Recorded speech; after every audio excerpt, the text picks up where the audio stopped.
Welcome back to this week's episode of Promising Young Surgeon. I'm your host, Dr. Frances Mei Hardin, and I'm so thrilled today to be speaking with Dr. Dael Waxman, a physician and someone who has dedicated much of his career to improving the well-being of healthcare professionals. Today, we'll center a lot of our talk on the PERMA model of well-being and how we can all apply its principles to flourish in our lives. So allow me to introduce Dr. Waxman. Dael Waxman is a physician coach and well-being advocate specializing in life coaching for healthcare professionals, leading well-being workshops, and consulting on creating cultures of well-being in medical environments. Drawing on over 30 years of experience in academic family medicine, where he integrated coaching and psychosocial family systems and mind-body medicine into his teaching and leadership, Dael is passionate about helping individuals and organizations thrive.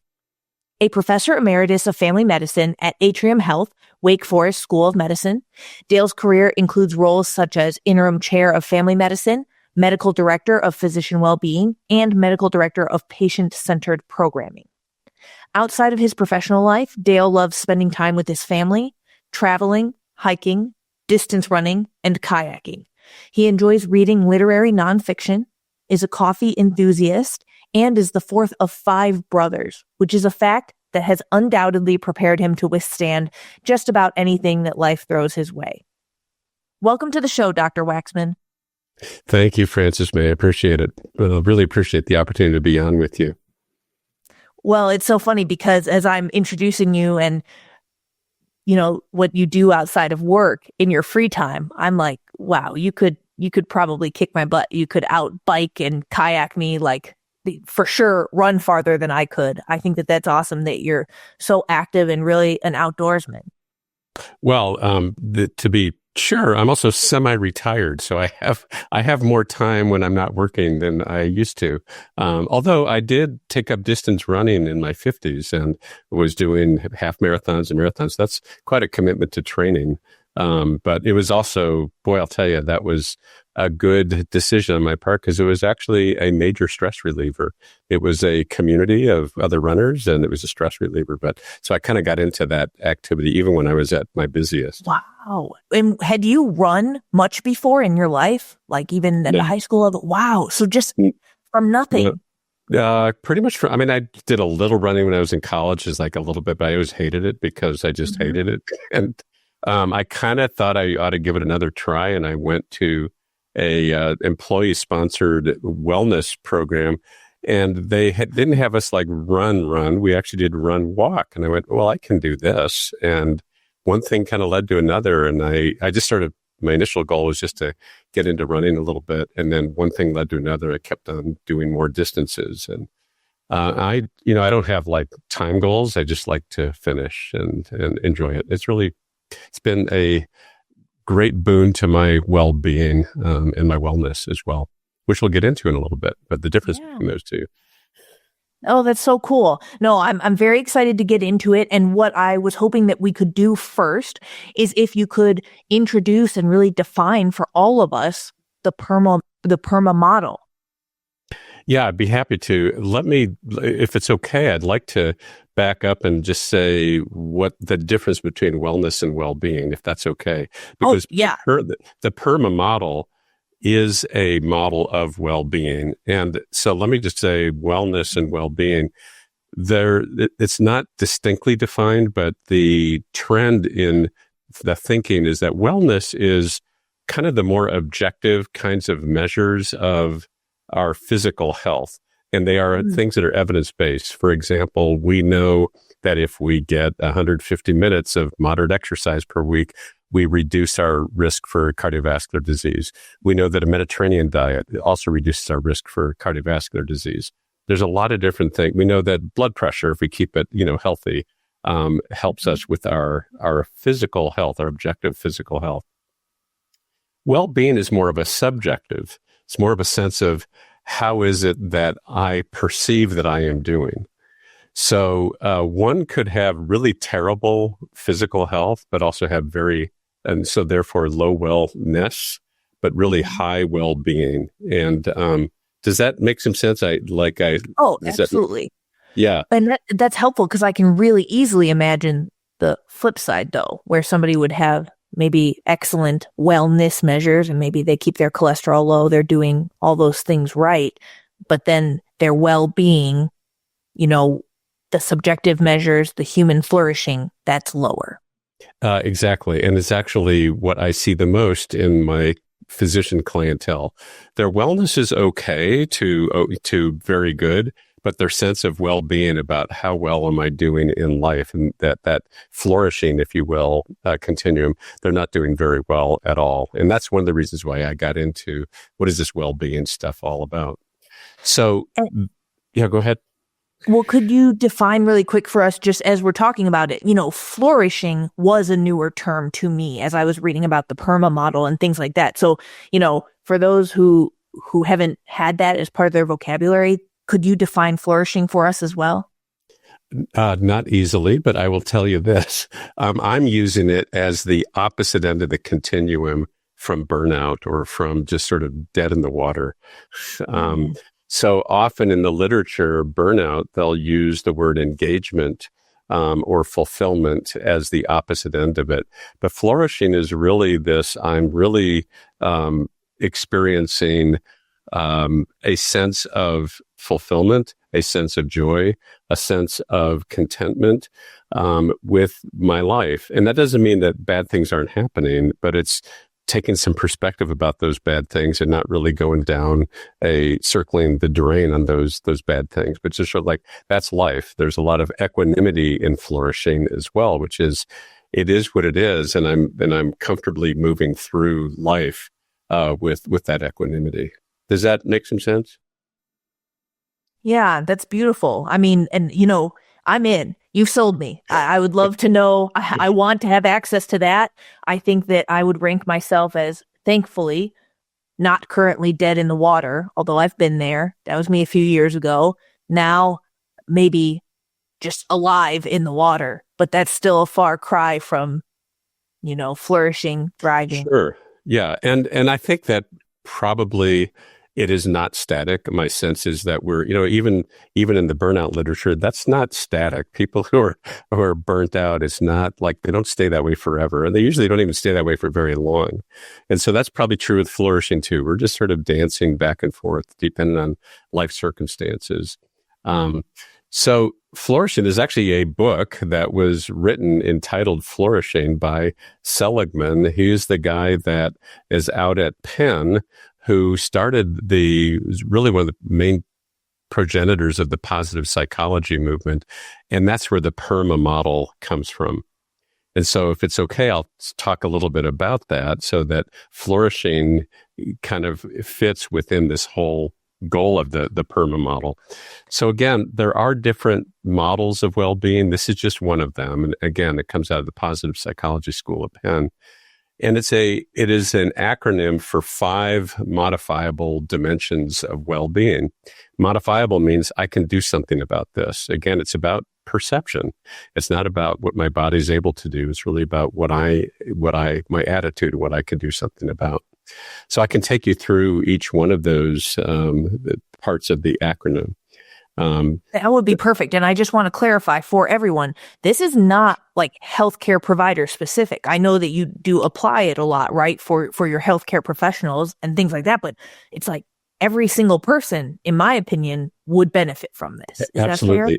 It was not developed just for healthcare professionals. This was a model of well-being as we are coming to understand it.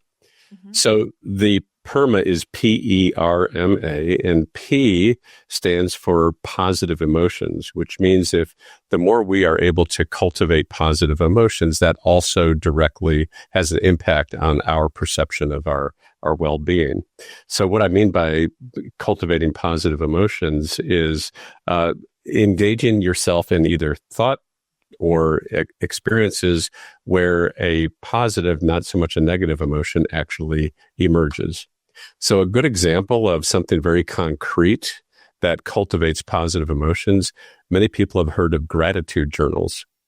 And there's actually been good research done on gratitude journals. So for those who don't know what that is, a gratitude practice the one that's been studied is that before going to bed, or in the 2 hours before going to sleep, is to think of 3 things that happened during this past day that you're grateful for, and what was your role in those particular activities, and then write those down, and then do that do that nightly. The actual study was 3 times a week for 2 weeks. And Brian Sexton and colleagues out of Duke studied this, and they actually found when people did just that, they could do it more than 3 times in 2 weeks, and many probably did. But that's all they asked them to do. And then they did some depression scales, both before, pre and post, and learned 9 months later that the people who were in the study group had the same impact on mild to moderate depression as taking Prozac. So, which is wow. Yeah. Is there something specific about writing it down? I feel like that's a natural question, because what if they do that exercise, in their mind when their eyes are shut in the dark? Like, what's the difference with putting pen to paper? I don't know the answer to that, Frances May, but I do know that there's something neurophysiologic that goes on in this black box. And I believe that there is some impact in writing it down.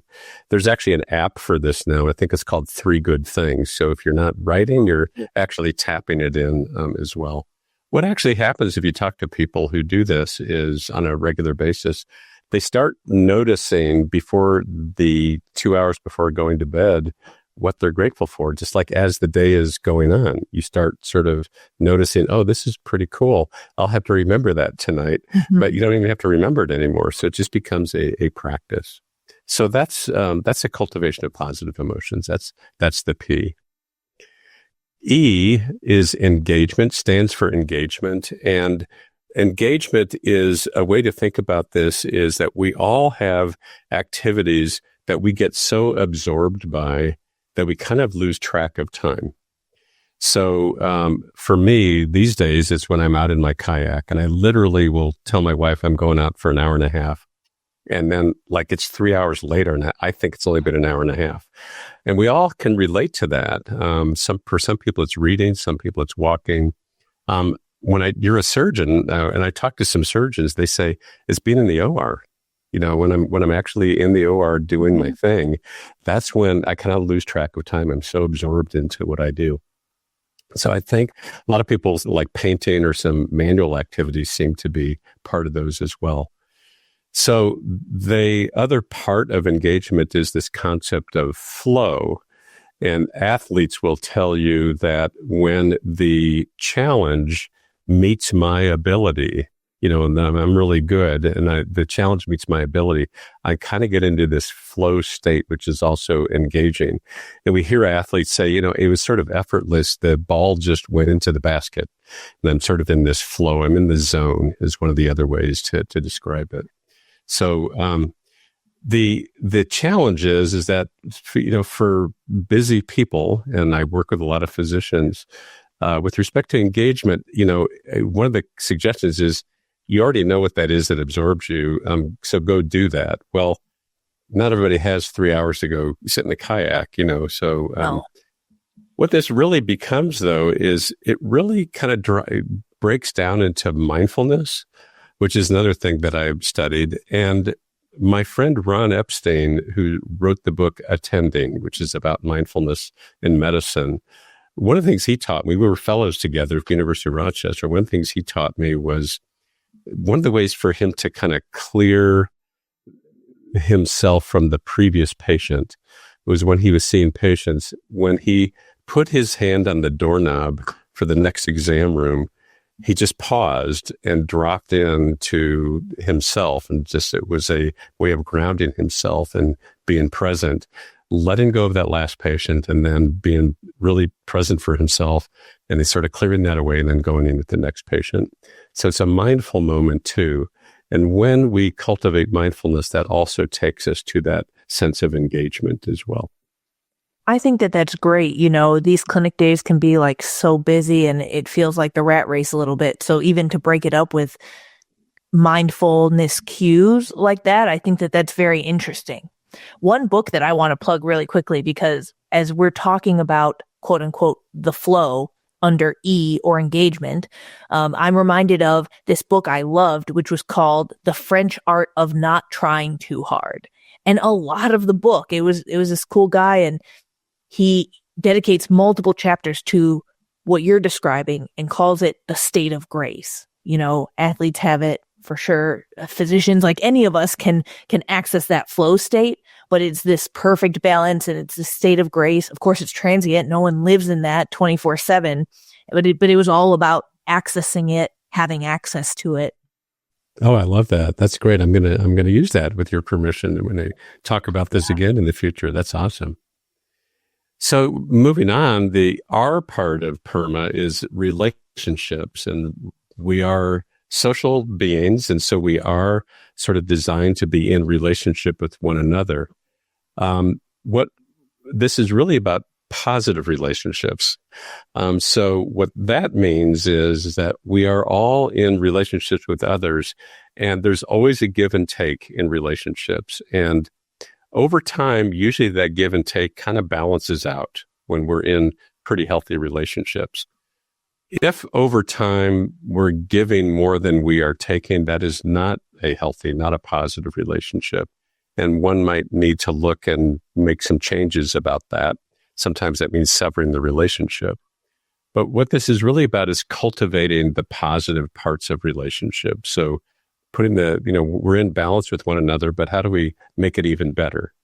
So one of the ways to cultivate positive relationships is to make sure that you are attending to the relationships that you have. So an easy one is, and I'll invite listeners to do this right now, and they can pause the tape, and it's something I use in my workshops. And I actually stole this from somebody that I went to a workshop with. I wish I remembered her name.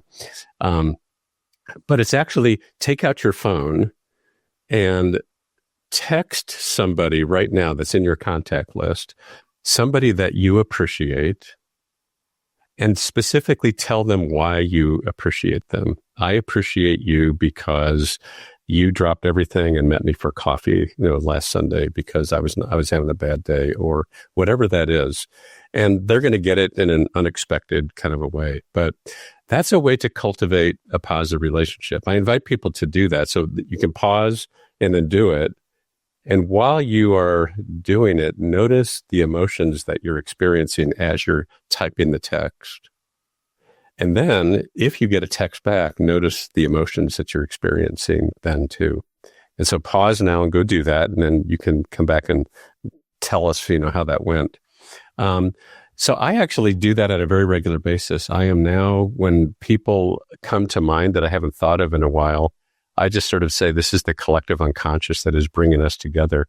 I just did this yesterday morning. Somebody I hadn't thought about for about a year. And I texted her and said, I'm just trusting the collective unconscious, and I'm hoping that all is well with you. I'm just reaching out and saying hello. And then she wrote back, and not that I expect people to write back, they don't always, but they wrote back and said, great, thank you for sending that. And we ought to get together sometime soon, which is the other part of relationship. How many by show of hands, listeners, how many people are at a gathering, you see somebody you haven't seen in a while, and you both say, we really need to get together again sometime. And then it doesn't happen because we don't really go to the next step and say, okay, let's make it happen. So the other way to cultivate positive relationship is actually in that moment, say, let's get a date right now and let's decide what we're going to do when we're going to do it. So it's also cultivating positive relationship. I can totally relate to that in the sense that, I have examined, even if I am exhausted and I have a prior commitment, like a social engagement or a networking type of meetup or event or anything like that, and I'm dreading it. I'm not dreading it because of the event itself. It's just that, sometimes we stretch ourselves pretty thin and we might be like, oh my gosh, well, I'm tired. So now the event's finally come. But when I do push through that and go and connect with people, I can just think in the past several weeks to months, like 10 out of 10 times, I walk away from it rejuvenated and thinking, wow, that's crazy. I almost missed that opportunity, which was very fulfilling. I think that it's interesting, and especially in kind of this like post-COVID world where a lot of us are siloed, like it's very easy to call off plans or things like that. But yet every time I show up for the plans, all I'm saying is anecdotally, I feel very good about it afterwards. Yeah, that's a great example. I think a lot of people can relate to that, Frances May. And it does require some leaning into it because you're kind of like, I don't really want to do this. But then a lot of us can relate to that same thing you just talked about. We go and go, I'm really glad that I went. And it's because we're social creatures and we do require that. And I think COVID did create a lot of challenge there. And a lot of people there's unfortunately still some people kind of languishing in the stay at home sort of piece. And it's why we have this, I think epidemic is maybe overused a little bit, but there is this epidemic of loneliness and isolationism. And it does behoove people to kind of fight that tendency to just stay home and, step out of their comfort zone and seek that to connect. You don't have to stay long. You can just go and be there and then say, I'm only going to commit to 15 minutes or whatever that is. But positive relationships absolutely make a difference. Negative relationships can really rob you of your well-being. Also, can really pull you down.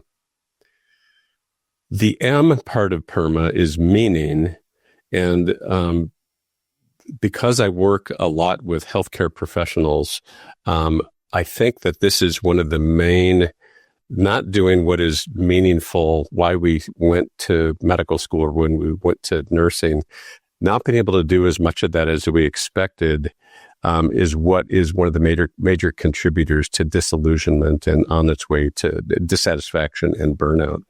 So I'm actually finding that meaning is one of the most important things for me to spend time on when I'm doing workshops with healthcare professionals is what does bring you meaning to your work? And if you're not doing as much of that as you'd like to do, how do you, with what you have some control over, how do you get somebody else to do that or find a different place for you to do that work? So I do experiential exercise around that. I actually invite people to get a piece of copy paper and some crayons and draw what's meaningful about your work, or what's meaningful, what brings meaning to life, what brings meaning to your work, what brings meaning to life.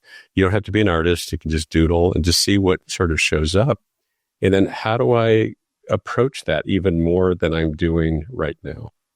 So that's a whole workshop kind of thing. But for people who want to take this on a sort of a life hack, on a daily basis, make a Post-it note. Once you've decided, here's why I'm doing what I do. Here's my why. Make a Post-it note and put it in different parts of your environment. Like, here's why I'm doing what I do. And sometimes when you're having a hard day, that can be really helpful. That this is why I do what I do. So it's a so-called purpose Post-it. The other place that meaning comes in for all of us is, there's tons of research about this, is when we are doing work in volunteer work for the community and for society, and that there's almost no negative research in that area. So when we are in service to others, we're being altruistic, that also brings meaning. And so some people may not be able to have a lot of control over what their work is like, and they're sort of stuck in quotes in their work. They find some meaning in the volunteer work that they do, and it can kind of balance that piece out for them. That's incredible. And I know we can swing around to this later because I'd love to hear like discrete tips for people who maybe do feel like they want to get back to service to the community or volunteer work. But, for a lot of us, by the time med school hits, that may become a more diminished part of their schedule and their life. And so what's a good way for people to get started back into that, or into that for the first time if they have interest and say, I'm going to go out on a limb and try to connect and try to do something for the community, but I don't know how. And I don't know anyone who does that. So where would I start? Yeah. Well, I'm not an expert on this, but personally, I would probably go to the internet and say, I'm interested in volunteering in this community. What are some opportunities for that? But I know people who, I have a friend that I run with, and she literally she knows where food banks are, and she literally will just show up there. She's feeling like she wants to give back. She doesn't even call. She just shows up. Wow. And she goes, I have some time and I have some energy. And if you're interested, I have some time this morning if you need somebody. And that's what she does. She also does it in a planful way, but sometimes she's just literally done just that. And that's been pretty well received? In this community, it has. Yeah, in this community, it has. So, yeah. That's just a quick example of it. Yeah. Let me talk about the last one, accomplishment. So we're at PERMA. A stands for accomplishment. And accomplishment is is that we all accomplish things. The real issue is are we noticing that we accomplish things, and are we savoring that we accomplish things? I'm going to use medicine to illustrate this because almost everybody I know in medicine is very accomplished. The fact that you got there to medical school is an accomplishment. The fact that you finished medical school is an accomplishment. The fact that you did specialty training is an accomplishment. And yet within our training, as you know, Frances May, our training is from day one is very, what's the lesion focused? It's very much what's wrong here. And so not only do we focus on what's wrong in the patient, we also focus on what's missing in us. So we tend to really diminish what we have accomplished. And that's why imposter syndrome is so prevalent in our profession, because we don't think we've accomplished, we don't think we're doing much. We're constantly comparing ourselves to people who've been around for a while and seem to know the answers and seem to be doing a lot. So we don't really actually spend much time at all really cultivating this. I actually am doing something here. I did make a difference in this patient's life. And it doesn't have to be a big thing. It can be very small. And so again, because I work with predominantly medical professionals who have usually not a lot of time, I like to look at simple ways to bring this in, which is at some period, whatever that is, weekly is what a lot of my coaching clients have chosen, is at once a week, I'm going to make myself a note to look at the last week and notice something that I accomplished that I'm proud of. Not just that I'm accomplished, but something that I'm proud of. It doesn't have to be professional. It could be, I made a commitment to start exercising 3 times a week, and I actually did it for the first time last week. So I'm proud of that accomplishment. I actually think of all the things that I've mentioned for physicians, especially young to mid-career physicians, there's really not a lot done in accomplishment. If I had to suggest one of them, that's the one that I would suggest to young people to really put a lot of focus on. It's so true that really resonates with me, because even these past few weeks, I've seen a lot of, rhetoric about take a second where you are and seriously think about your accomplishments. Think about where you are now, because you may be taking it for granted, but the old you never would have imagined what you have accomplished, what you're doing right now. And we really do, like, that resonated with me. I think that a lot of us just blow past all of these goalposts.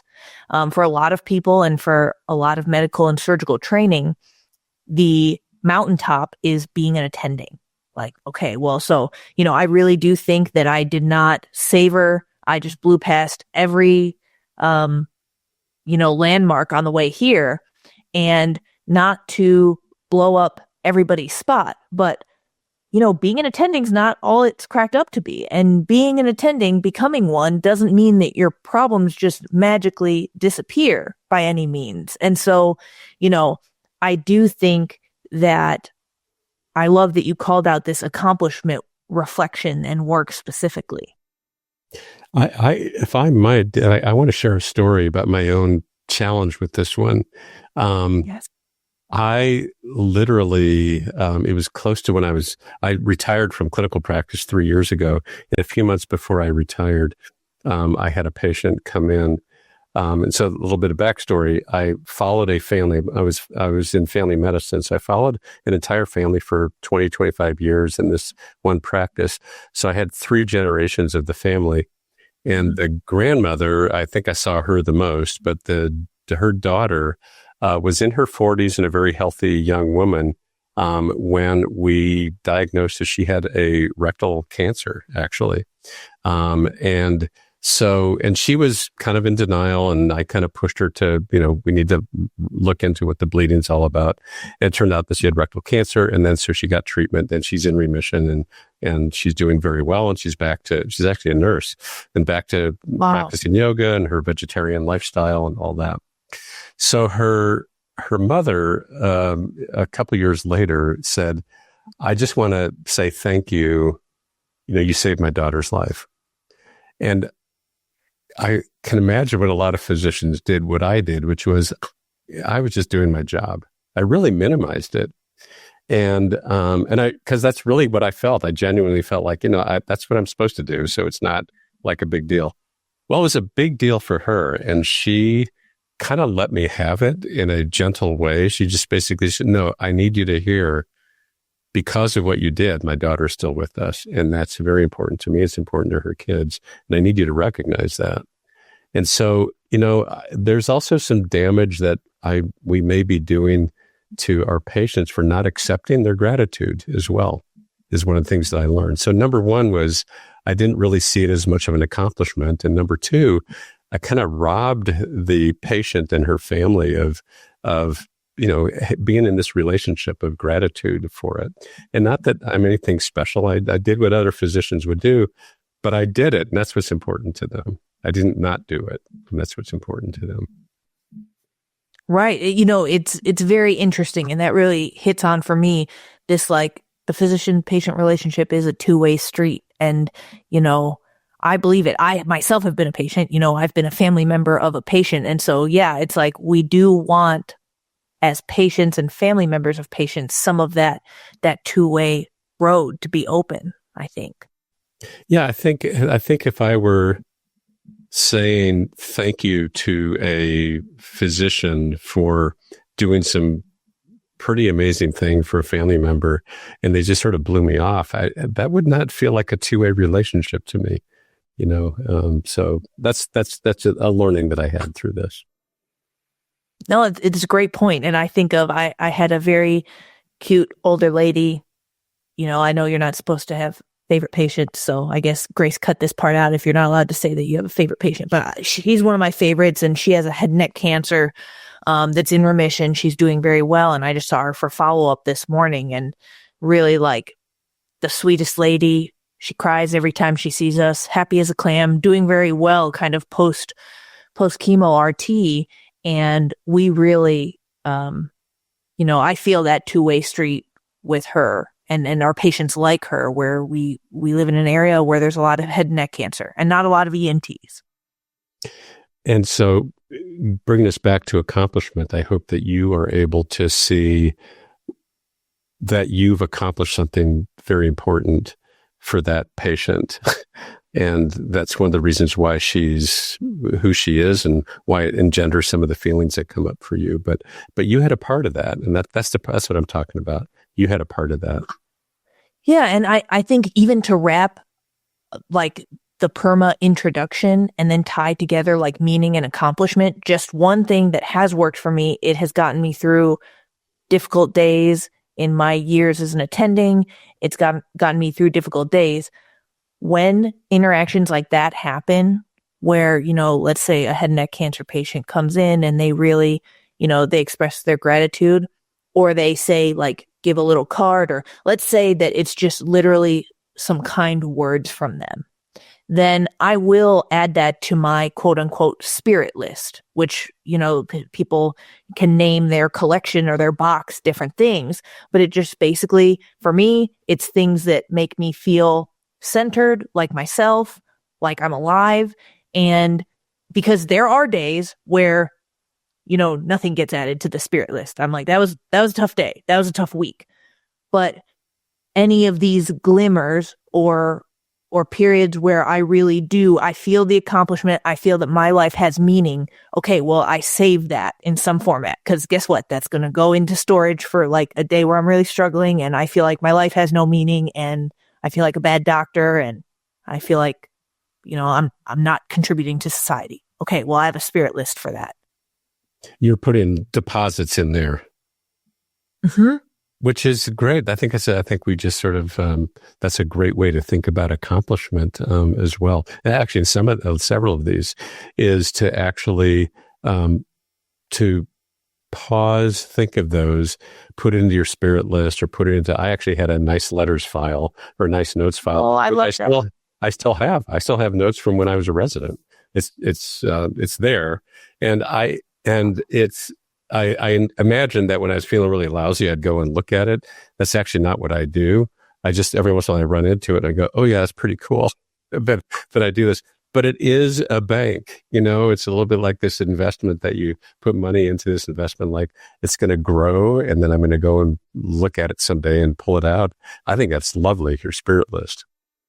Neat. Yeah. And I'm with you. I don't always, it's not even that I turn to it that often, but I know I have one. And even that comforts me. I don't have to be looking at it or rifling through it to know that, for me, and especially as we talk about mindfulness practices and things like that, I feel like it's such a quick, accessible way for me, even if I feel like overactivated or I'm in duress of some kind. It's like, I know that this exists.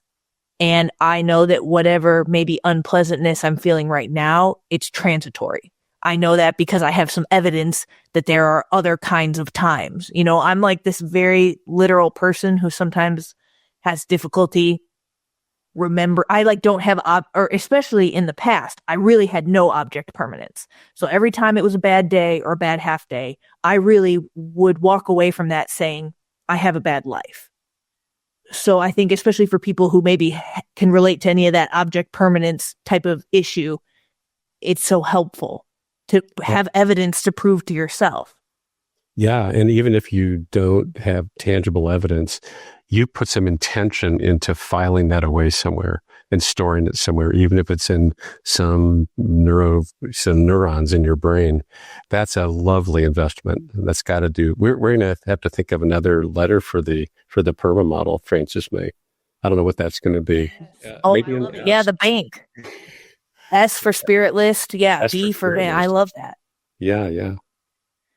So, thank you so much for teaching us and, walking through. I think that was a very helpful, thorough overview. And I'd love to know what made you choose the PERMA model specifically out of the multiple, frameworks for well-being.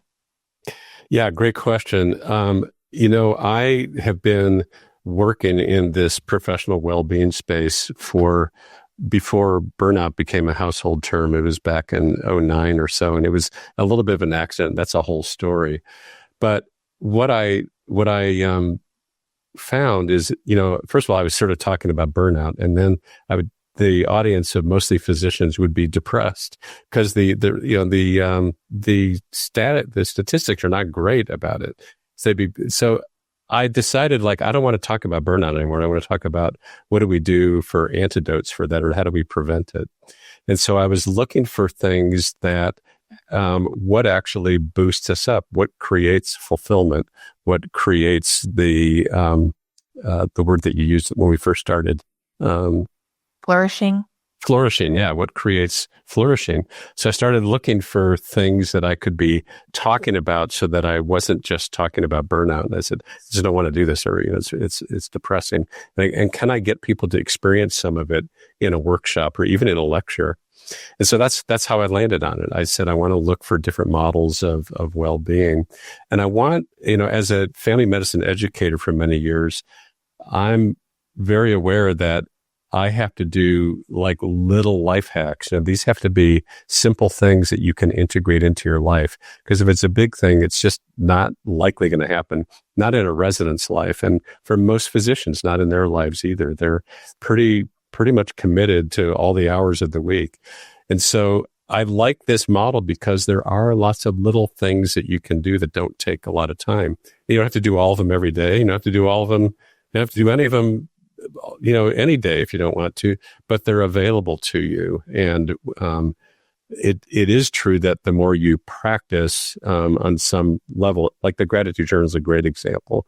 If you do nothing else, just do that. Or at the end of a week, look at an accomplishment. If you do nothing else, that's going to make a difference. So I wanted something that was simple, something that's easy to integrate into the life of a physician. And that's why this model seems to work well for that. I love that. Like really the accessibility piece that you're talking about. And then also I love, because I feel like, I've done some work in dialectic behavioral therapy skills. Like I kind of took DBT and said, okay, how can we apply this to like the physician workforce?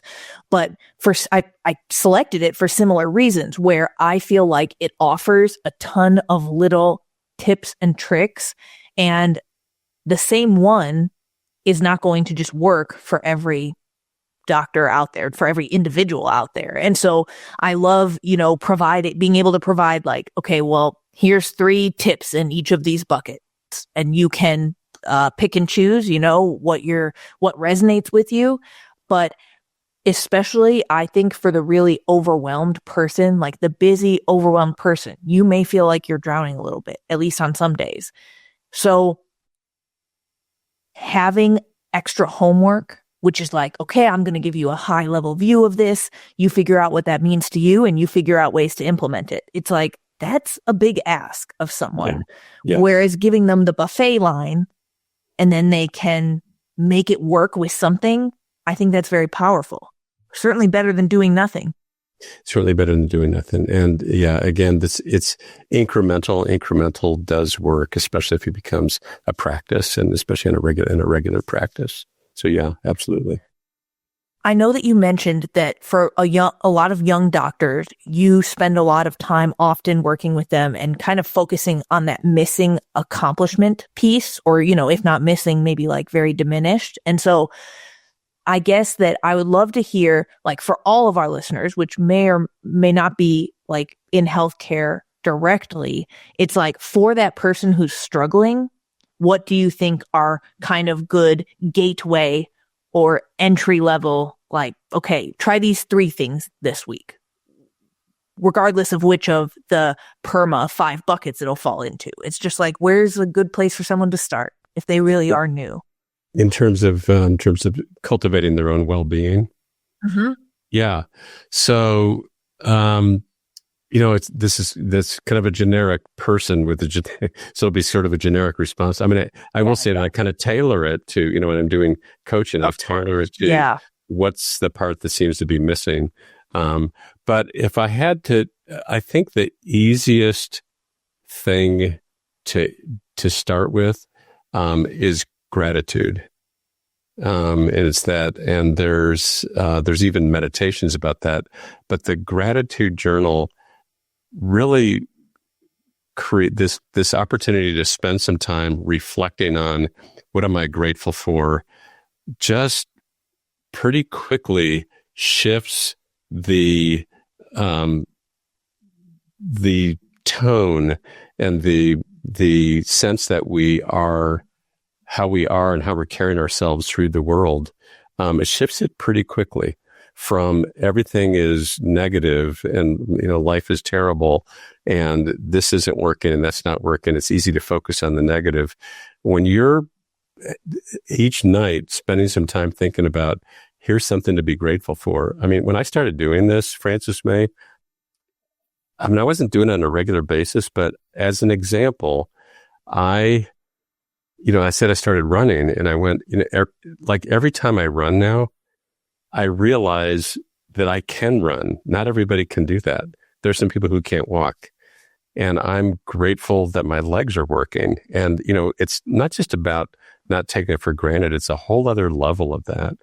So when we're kind of in a mild to moderate to even a deep funk, when we start cultivating, this is the part that is working in my body. This is the part that's working in the world. It's, the sunrise. I get to see the sunrise every morning. That's pretty incredible. That starts shifting that thinking pretty quickly. Like we said in the research, they just asked people to do this for 2 weeks. They still had a lingering effect months later. So if there's a place to start when you're just not feeling so great about stuff, that would be if there's only one, that would be the one that I would start with. I would add quickly the accomplishment piece, because we tend to do a number on ourselves. And so that's a way for us to prop ourselves up. And the third, probably if I had to choose, the three would be cultivating the positive relationships. So reach out to somebody you haven't connected with in a while, and just tell them you're thinking about them. I had a patient once who she wanted to meet somebody. She just sort of said, she just sort of sat in her home waiting for somebody to come to her. And so I said, well, what do you think? How do you think that's going to work? She goes, well, I think it's going to work very well. So what do you need to do? She goes, I need to go somewhere and just sort of be there. And I said, well, what would that be? She goes, I think I'm going to go to a coffee shop. So that's what she did. She just went to a coffee shop one day and then started striking up conversation with people that were there. She was like, just that one time, she just came in beaming, the next time that I saw her, just from doing just that. And she was struggling with depression. And that was one of the main things that helped her through that. So it was about reaching out, especially when, that's somebody who was feeling kind of isolated and did it anyway. One thing that I loved that I want to just draw people's attention to especially is that under the gratitude portion, what you were talking about first point here, you brought up like we can do better than just not taking things for granted. And I love that, because that's like such a passive way to maybe practice gratitude, is just say, okay, well, I'm not going to take stuff for granted. But then you went on and it felt like you described active gratitude, like an active gratitude practice, which takes it to that next level. And I really I agree with that. I can say for myself, in my own experience, doing the 5-minute journal, that's one of the popular, gratitude journals. It has like the 3 things you're grateful for. It has a daily affirmation. It has things that went right that day. So you could just do, 2.5 minutes in the morning, 2.5 minutes at bedtime.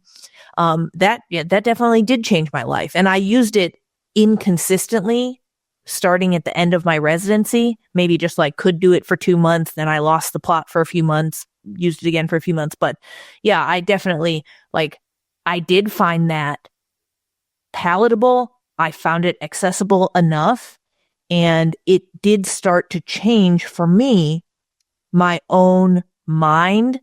And I have to make it inhabitable for me in here, in my body and in my mind. And I think that 5 minutes a day practice, the gratitude journal, helped me to do that. And I wanted to share this quote. You guys know I really am such a quotes person, but when you were talking about gratitude for your legs, for instance, in your running practice, I love the famous quote, "A healthy man wants 1,000 things. A sick man only wants one." Wow. And I think of that a lot, even as part of my gratitude practice. Yeah, thank you for sharing that, Frances May, the impact. As you were speaking, I was thinking the part that I want to add about that with gratitude is maybe why that works is because it gets us thinking outside of our own mind. When we are sort of stuck in our own mind, we do this recursive rumination about whatever it is negative that's going on, and we just kind of ruminate about the negative.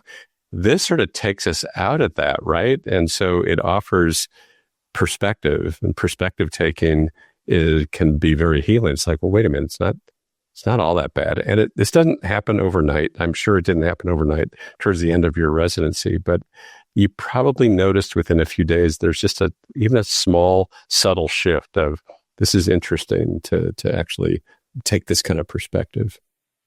Yes. And that was such a gradual process for me. But just to share one other tip that really helped, it really worked.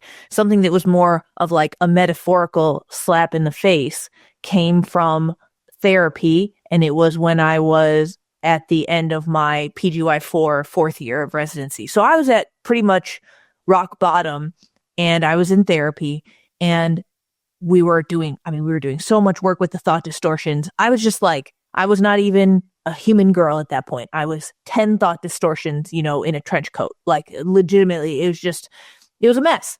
And I really learned a lot by going through the thought distortions, but specifically, we did the fallacy of fairness. And it changed my life. It was like that wake-up call when he was like, it's a fallacy to think that things are just going to be 100% fair all the time. I did have a lot of recursive thinking about like, well, what's just or not, which doesn't make somebody like really effective or well-adjusted or anything like that. And so he was like, look, you can spend all this time thinking about or perseverating about things that haven't broken in your favor. But what we fail to do is overlook all the things that broke in our favor to get here.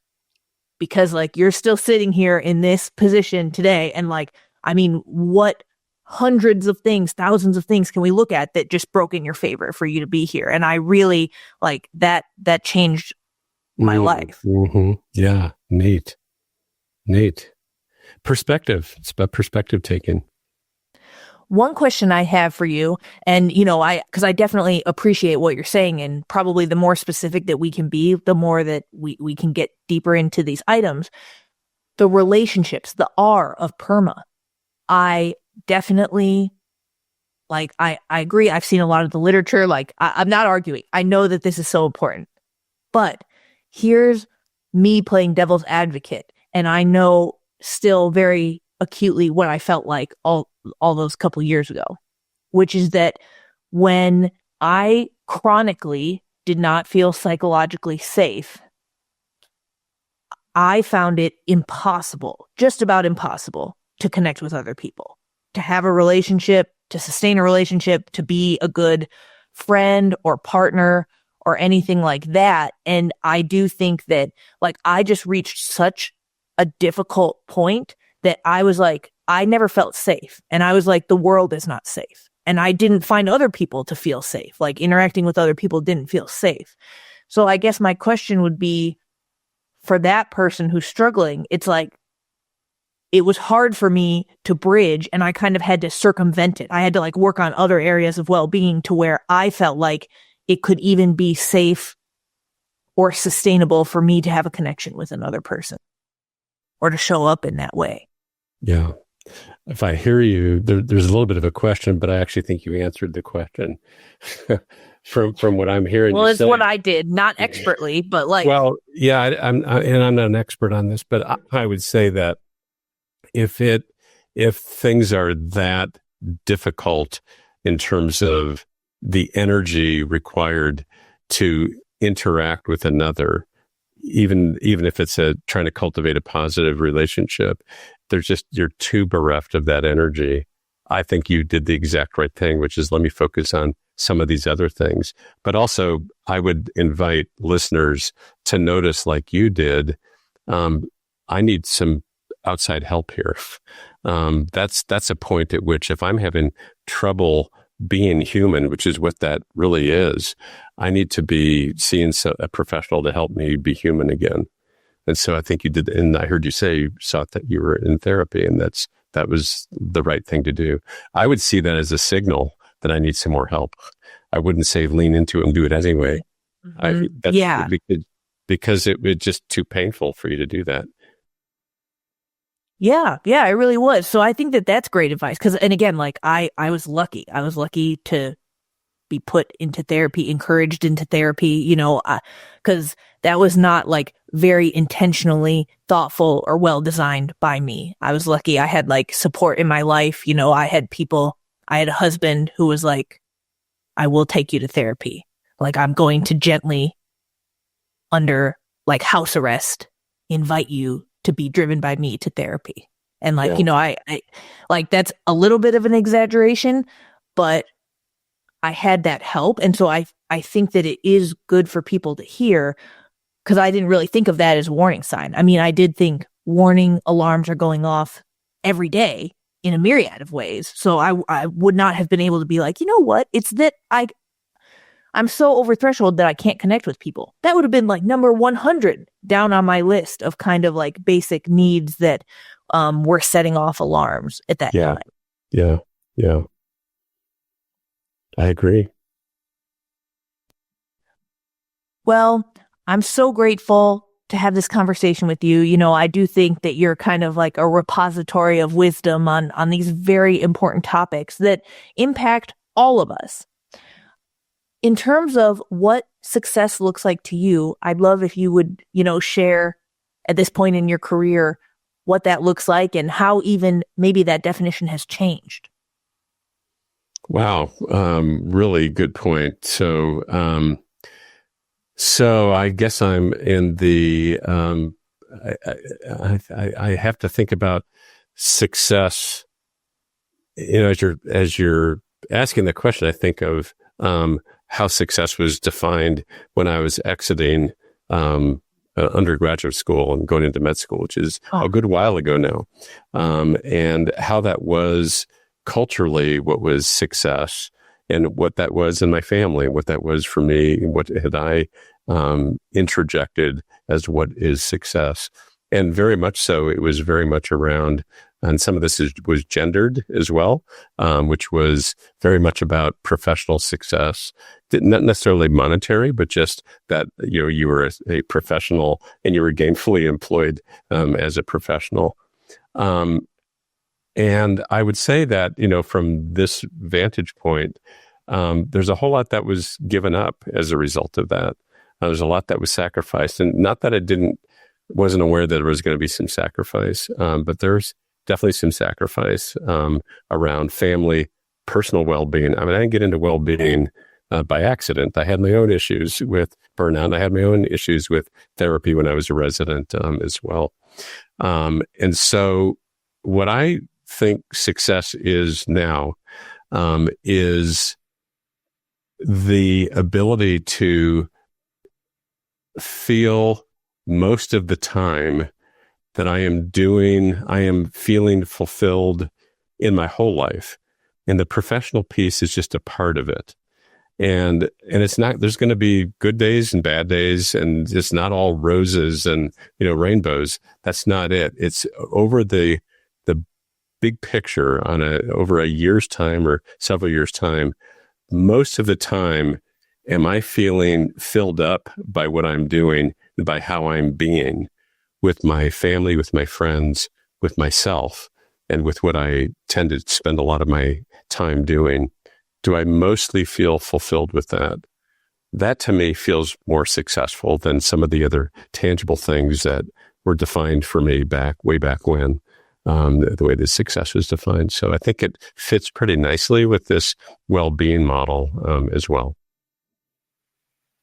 I think that's really beautiful. And thank you for sharing that with us. I would encourage all of us to figure out, what success does look like for our lives. And it may not be what was prescribed, when we were at that junction that you described, which, I mean, a lot of us are like so influenced by what we were told as undergraduates, whether that's a decade or multiple decades ago.